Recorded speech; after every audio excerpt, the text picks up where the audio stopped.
My home buyer got approved at 3.99% interest rate today, and you can too. So if learning more about that is your thing, then please keep watching.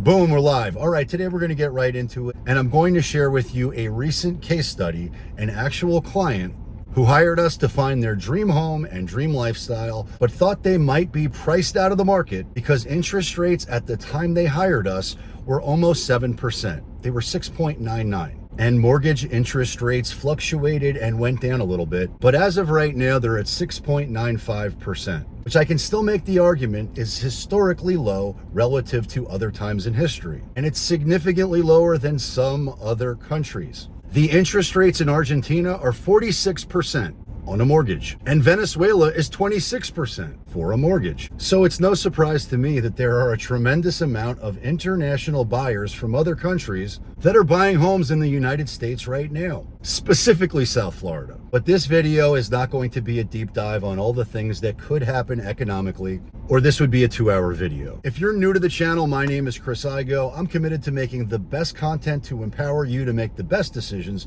for yourself, for your family, and for your financial bottom line. And if you're a returning viewer, I appreciate your participation in our journey. And I've talked a lot in the past about leading and lagging indicators and how most metrics that you can track as far as real estate is concerned are incredibly lagging. As a full-time real estate professional with an all-star team that services all of South Florida, the only real metric that I can track on a day-to-day basis, which is a leading real-time indicator, is how many people reach out to hire me in today's market. And in spite of all of the uncertainty and fear that exists in the market right now, the number of people who reach out to hire me find their dream home and dream lifestyle in order to max out South Florida living to the fullest is at an all-time high. It is also 100% true that the market dynamics have shifted in my market. And places like Phoenix, Arizona, Boise, Idaho, Austin, Texas, as well as really every other market in the country, the market dynamics have shifted radically, meaning that supply and demand has changed quickly. So the amount of homes for sale has increased exponentially in almost every market relative to the recent past. And many folks are on the sideline waiting for interest rates and home values to drop. And many folks who are thinking about buying are sitting on the sideline waiting for price reductions to happen. And truthfully, many people are waiting for the massive crash to happen. And while I certainly do not pretend to be smart enough to tell you when or if the market will crash or how much and how severe that correction or crash might be, I also know it's impossible to ignore the obvious leading indicators that are telling us that things are changing quickly. And I know for certain that as the pain of recession and as the pain of inflation increase, the more likely it is to cause distressed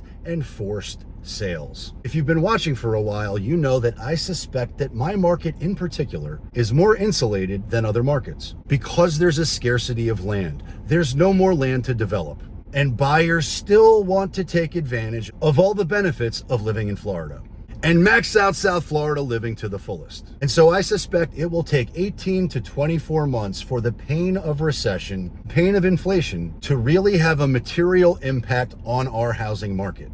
But what I don't know is how much or if that will impact the price of homes moving forward.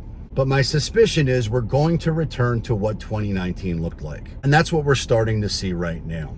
And I suspect it will look like 2 to 4% appreciation or potentially trade flat over the course of the next few years. But to be clear, that is not what I think other markets are going to look like. And I could be dead wrong. Time will tell. But what I do know for certain right now is that right now in today's market, buyers are still buying. But the number one concern that most buyers have who are using financing is the affordability of high interest rates. And to be clear, this is not a sales pitch.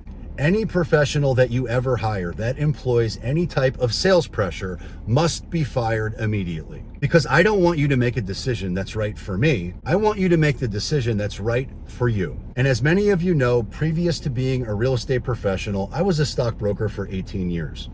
And so I had a fiduciary responsibility to make sure that the investment advice that I gave was suitable to my clients. And while that fiduciary responsibility does not exist in the real estate space, it absolutely applies to me and everyone on my team. And getting to know our clients' needs and wants and financial circumstance and timeline is a standard part of our onboarding process. And we don't want you to buy a home unless it's right for you, your family, and your financial bottom line. But all that being said, we were recently hired by an incredibly nice family who had to move to Florida. They got a new job and they were being relocated. And buying a home in Florida was right for them. And as I mentioned, at the time, interest rates were 6.99%. They had sticker shock because when they were thinking about this process, but they weren't clear as to whether the relocation would happen, interest rates were at 3%. And so after doing our due diligence and determining that yes, this was the right decision for them and their family, and they absolutely understood what the 6.99% interest rate means for them over the course of the life of the loan, we also knew that we now have leverage because market dynamics have shifted. And we could very likely negotiate a much more attractive interest rate for them. So in the recent past, where sellers had all the leverage and were not willing to negotiate, today's seller, who wants to be in front of the market, is very willing to negotiate. So in the recent past, it was unimaginable that a seller would ever pay closing costs, or think about a rate buy down, or pay for repairs, or pay for improvements, or even be willing to negotiate on price, or waive appraisal, or negotiate around the inspection report, or even allow our buyers to think. And they certainly were not willing to allow for a home sale contingency, or a longer timeline to close. But today, they're willing to do all of that if they want their home to sell. The only real impediment is affordability and interest rates. So getting back to our buyers, we found their dream home. We found their dream lifestyle. We found the right home. And we negotiated a seller buy down to get our clients to 3.99% for the first year. But Chris, what about the second year? In the second year, it adjusts and it's 4.99. And in the third year, it's 5.99%. And after that, for the duration of the loan, the interest rate is locked at 6.99%. Now, here's what that does for our clients who, full disclosure, understand that they're locked in at 6.99% for the term of the mortgage. But they understand that they've got total clarity. And if they did not, if they couldn't handle it, I would tell them, do not buy the home. Because if you can't afford what the rate is, then you should not purchase the home at all. Because yes, it's factually true that you could refinance in the future if interest rates go down. I don't suspect they're going down anytime soon. In fact, I suspect they're going a heck of a lot higher, which is why at 6.99%, I think these clients got locked in at a great rate. So anybody who ever uses the term buy the house, date the rate, divorce them immediately, because they're not giving you the complete picture. If you're banking your financial decision on the possibility of refinancing in a few years at a better rate, then this is a horrible choice. Don't do it. But if everything aligns and your timeline is long enough and you intend to max out the utility of the home and live there for the next 10 to 15 years, then this is a fantastic strategy. But wait, what's the risk? What if interest rates decrease radically in the second year?